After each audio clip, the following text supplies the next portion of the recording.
Bem-vindos a mais uma Hora da Matemática. Na última aula, eu deixei este problema para que vocês resolvessem. Meu saldo no banco é de R$500. Paguei algumas contas em cheques. Gastei R$350 no supermercado, R$100 no posto de gasolina e mais R$80 na loja de roupas. Qual é o saldo em minha conta após todos esses pagamentos? Espero que todos tenham conseguido resolver direitinho. Vamos ver a solução? Aqui está. Eu organizei aqui da seguinte forma. Coloquei o saldo inicial e depois todos os gastos que foram feitos. Desse modo, R$500 que é o saldo do banco, menos 350 que foi o cheque no supermercado, R$100 que foi o cheque no posto de gasolina e R$80 que foi o cheque na loja de roupas. 500 menos 350 menos 100 menos 80 vai resultar no saldo que ficou no banco, aqui representado pela letra X, que já falamos outras vezes. Aqui eu separei em partes. A primeira parte, dos R$500, tirando os R$350 do primeiro cheque dado no supermercado, fez com que o saldo no banco passasse a ser R$150.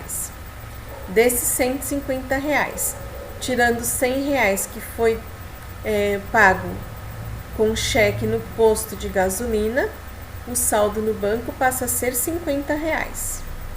Agora aqui é que é o problema.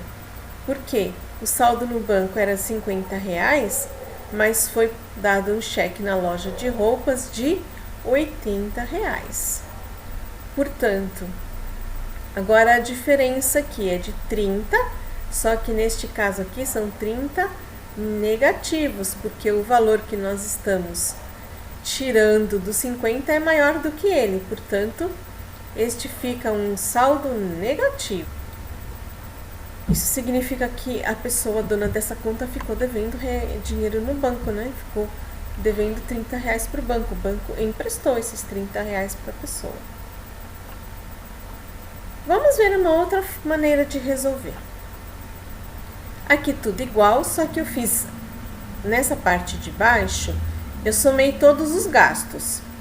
R$350 do supermercado, R$100 do posto de gasolina, R$80 da loja de roupas. E o total então será de R$530. Como o saldo no banco era de 500, a conta fica 500 menos 530, que foi o gasto. E vamos obter de novo a diferença desses dois valores é 30, mas neste caso ele é negativo. Por quê? Porque o valor maior aqui ele foi o valor que tem que ser tirado do valor menor. Por isso, a diferença é negativa. Daqui a pouquinho a gente já vai ver num outro vídeo um caso mais simples para elucidar ainda melhor essa situação. Vamos ao problema. A temperatura de uma cidade no início do inverno era de 9 graus Celsius. Neste caso aqui, como nós não temos nenhuma indicação, é positivo. Toda vez que o número é positivo, em geral não se coloca nada na frente dele. Ou, quando nós não vemos nenhum sinal na frente de um número, nós já entendemos que esse número é positivo. Mas teve uma queda de 17 graus até o dia mais frio. Qual foi então a temperatura nesse dia? A solução deste problema está num vídeo que vocês vão ver agora. Aqui nós vamos ver então a reta com os dois lados, o lado dos números positivos, o lado dos números negativos. Nós temos aqui um marcador que já está na posição da temperatura, que é a temperatura da cidade no início do inverno, que é 9 graus Celsius positivos. E o problema diz que teve uma queda de 17 graus até o dia mais frio, do inverno nessa cidade. Então, nós vamos, para conseguir descobrir a temperatura, diminuir 17 desses 9. Vamos lá. 1, 2, 3, 4, 5, 6, 7, 8, 9, 10, 11, 12, 13, 14, 15, 16, 17. Ou seja, o marcador, ele parou na marca menos 8 da reta, o que significa que a temperatura da cidade no dia mais frio do inverno foi de menos 8 graus Celsius, ou 8 graus negativos, ou ainda 8 graus abaixo de zero. Nós temos que entender o que então? Que queda significa que nós vamos diminuir. Então, nós vamos diminuir aqui, na verdade, 17 do 9. Aqui nós vamos ter, não é? 9 menos 17, que foi o que foi visto no vídeo, para chegar lá ao resultado, que foi menos 8. Então, a temperatura no dia mais frio do inverno nessa cidade foi de menos 8 graus Celsius, ou 8 graus negativos, 8 graus abaixo de zero. Mais um problema. Com o contínuo crescimento das cidades, estacionar os veículos se tornou um grande problema. Para minimizá-los, em algumas cidades foram criados prédios especificamente para esse fim, tendo alguns andares acima do nível do solo e outros abaixo. Vamos observar na imagem. Nós temos então aqui a representação do edifício garagem com os níveis acima do nível do solo e os níveis abaixo do nível do solo. Aqui nós temos a marca, que é o nível do solo e que representa na nossa reta o número 0. Todos esses andares aqui, que estão a nível acima do solo, foram representados aqui com a letrinha G. E os que estão abaixo com as letrinhas SS.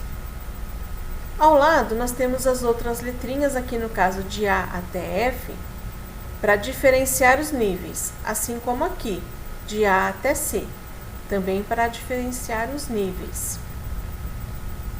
Vamos às perguntas. Considerando que o ponto 0 seja o nível do solo, que os andares acima do nível do solo são representados pela letra G, e os andares abaixo do nível do solo pelas letras SS, responda a essas perguntas. Pergunta 1. Quais andares podem ser representados por números positivos? Pergunta 2. Quais andares podem ser representados por números negativos? Pergunta 3. Quantos andares há entre o nível GF e o nível SSC? Pergunta 4. Qual veículo está no nível mais alto? O azul, estacionado no nível GF, ou o preto, estacionado no nível GA? Pergunta 5. Qual veículo está no nível mais baixo? O vermelho, estacionado no nível SSC, ou o amarelo, estacionado no nível SSA? Voltemos à imagem. Então, aqui está, novamente, a imagem com os veículos aqui estacionados. As perguntas são, então, quais andares podem ser representados com números positivos? Quais andares podem ser representados com números negativos? Qual veículo está mais alto? O preto estacionado aqui no nível GA ou o azul estacionado no nível GS? Qual está mais baixo? O amarelo estacionado no nível SSA ou o vermelho estacionado no nível SSC? Quantos andares há ao todo, do nível GF até o nível SSC? Por hoje ficaremos por aqui. Na próxima aula vamos corrigir todas essas perguntas e finalizar o assunto sobre esses números negativos que fazem parte do conjunto dos números inteiros. Partiremos depois para outros assuntos. Até lá!